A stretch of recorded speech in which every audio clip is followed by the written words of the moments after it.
ಆತ್ಮೀಯರೇ ನಮಸ್ಕಾರ. ಮಿರ್ಲೆ ನಮ್ಮೂರು ಚಾನಲ್ಗೆ ಸ್ವಾಗತ. ನಾನು ಮಿರ್ಲೆ ಮಂಜುನಾಥ್. ಆತ್ಮೀಯರೇ, ಇತಿಹಾಸ ಪ್ರಸಿದ್ಧ ಚುಂಚನಕಟ್ಟೆ ದನಗಳ ಜಾತ್ರೆ ಈಗಾಗಲೇ ಮುಗಿಯುವ ಹಂತದಲ್ಲಿದ್ದು ಇನ್ನೇನು ಜನಗಳ ಜಾತ್ರೆ ಶುರುವಾಗಲಿದೆ. ಇಂಥ ಯಶಸ್ವಿ ಜಾತ್ರೆ ಶುರುವಾಗಲು ಹಗಲಿರುಳೆನ್ನದೇ ಸೈನಿಕರ ರೀತಿ ಕೆಲಸ ಮಾಡಿದ ಪಶುವೈದ್ಯರನ್ನು ನಾವು ನೆನೆಸಿಕೊಳ್ಳೋಣ. ಹಾಗೆ ಆ ಪಶುವೈದ್ಯರು ಯಾರು, ಅವರಿಗಿದ್ದ ಸವಾಲುಗಳೇನು ಎಂಬುದನ್ನು ಅವರಿಂದಲೇ ತಿಳಿಯೋಣ. ನಾವು ಡಾಕ್ಟರ್ ರಾಮು, ಸಹಾಯಕ ನಿರ್ದೇಶಕರು, ಪಶುಪಾಲನಾ ಇಲಾಖೆ, ಕೆ.ಆರ್. ನಗರ. ಈ ಬಾರಿ ವಿಶೇಷವಾಗಿ ನಮ್ಮ ರಾಜ್ಯ ಪ್ರಸಿದ್ಧಿ ಹೊಂದಿರುವಂತಹ ಚುಂಚನಕಟ್ಟೆ ಜಾತ್ರಾ ಮಹೋತ್ಸವದಲ್ಲಿ ನಮ್ಮ ಮಾನ್ಯ ಶಾಸಕರು ಪೂರ್ವಭಾವಿ ಸಭೆಯಲ್ಲಿ ನಮಗೆ ಈ ಬಾರಿ ವಿಶೇಷವಾಗಿ ಒಂದು ಮಾತನ್ನು ಹೇಳಿದ್ರು. ರೈತಾಪಿ ಬಂಧುಗಳಿಗೆ ಸುಮಾರು 1.5 ಕಿಲೋಮೀಟ್ರು ಈ ಜಾತ್ರಾ ಮಾಳದಲ್ಲಿ ರಾಸುಗಳನ್ನ ಕಟ್ತಾರೆ. ಆದ ಕಾರಣ 2 ಕಡೆ, ಈ ಭಾಗಕ್ಕೆ ಒಂದು ಕಡೆ ರೈತಾಪಿ ಬಂಧುಗಳು ತಮ್ಮ ರಾಸುಗಳನ್ನ ತಂದು ಚಿಕಿತ್ಸೆ ಕೊಡಿಸಲಿಕ್ಕೆ, ಹಾಗೆಯೇ ಆ ಮೇಲ್ಗಡೆ ಭಾಗ ಹೊಸೂರು ಹೋಗೋ ರೋಡಲ್ಲಿ ಒಂದು ಭಾಗದಲ್ಲಿ 2 ತಾತ್ಕಾಲಿಕ ಪಶು ಆಸ್ಪತ್ರೆಗಳನ್ನ ನೀವು ನಿರ್ಮಾಣ ಮಾಡಿ ಅಲ್ಲಿ ನೀವು ರಾಸುಗಳಿಗೆ ಚಿಕಿತ್ಸೆನ ಕೊಡಿಸ್ಬೇಕು ಅಂತ ಒಂದು ಸೂಚನೆಯನ್ನು ಕೊಟ್ಟಿದ್ದರು. ಅದರಂತೆ ಆ ಸೂಚನೆ ಮೇರೆಗೆ ತಾಲೂಕು ಆಡಳಿತದ ಸಹಾಯವನ್ನು ಪಡೆದು ನಾವು 2 ಕಡೆ ತಾತ್ಕಾಲಿಕ ಪಶು ಆಸ್ಪತ್ರೆಯನ್ನು ನಿರ್ಮಾಣ ಮಾಡಿದ್ದೇವೆ.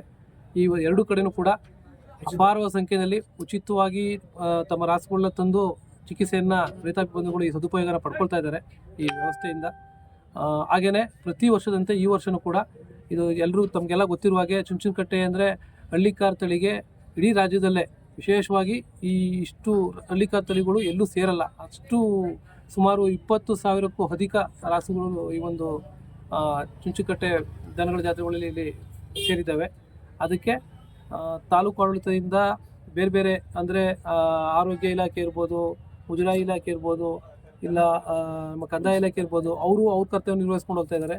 ನಾವು ಪಶುಪಾಲನಾ ಇಲಾಖೆಯಿಂದ ನಾನೀಗಾಗಲೇ ಹೇಳಿದಾಗೆ 2 ಕಡೆ ತಾತ್ಕಾಲಿಕ ಪಶು ಆಸ್ಪತ್ರೆ ನಿರ್ಮಾಣ ಮಾಡಿ ಅಲ್ಲಿ ನಾವು ಬಂದಂಥ ರಾಸುಗಳಿಗೆ ಉಚಿತವಾಗಿ ಚಿಕಿತ್ಸೆಯನ್ನು ನೀಡ್ತಾ ಇದ್ದೀವಿ.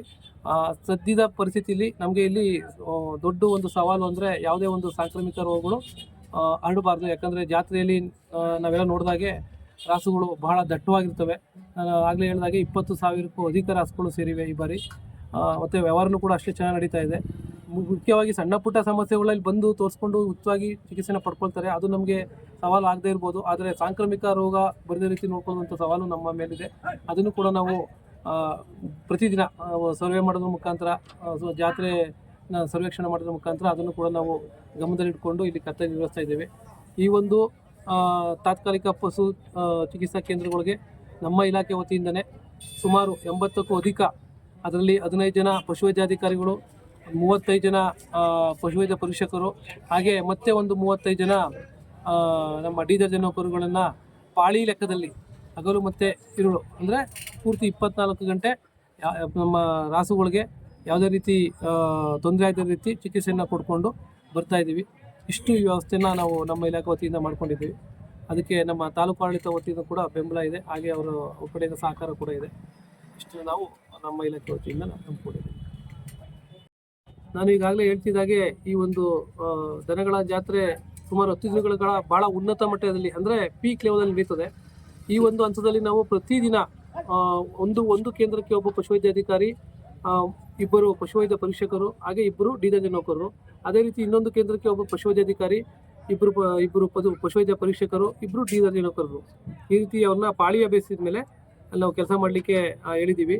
ನೋಡಿ, ಇವತ್ತು ದಿನ ನಮ್ಮ ಈ ಒಂದು ಪಶು ಚಿಕಿತ್ಸಾ ಘಟಕದ ಉಸ್ತುವಾರಿ ಡಾಕ್ಟರ್ ಸುರೇಂದ್ರ ಅಂತ, ಇವರು ನಮ್ಮ ಸಾಲಿಗ್ರಾಮ ಪಶು ಆಸ್ಪತ್ರೆ ಮುಖ್ಯ ಪಶುವೈದ್ಯಾಧಿಕಾರಿ.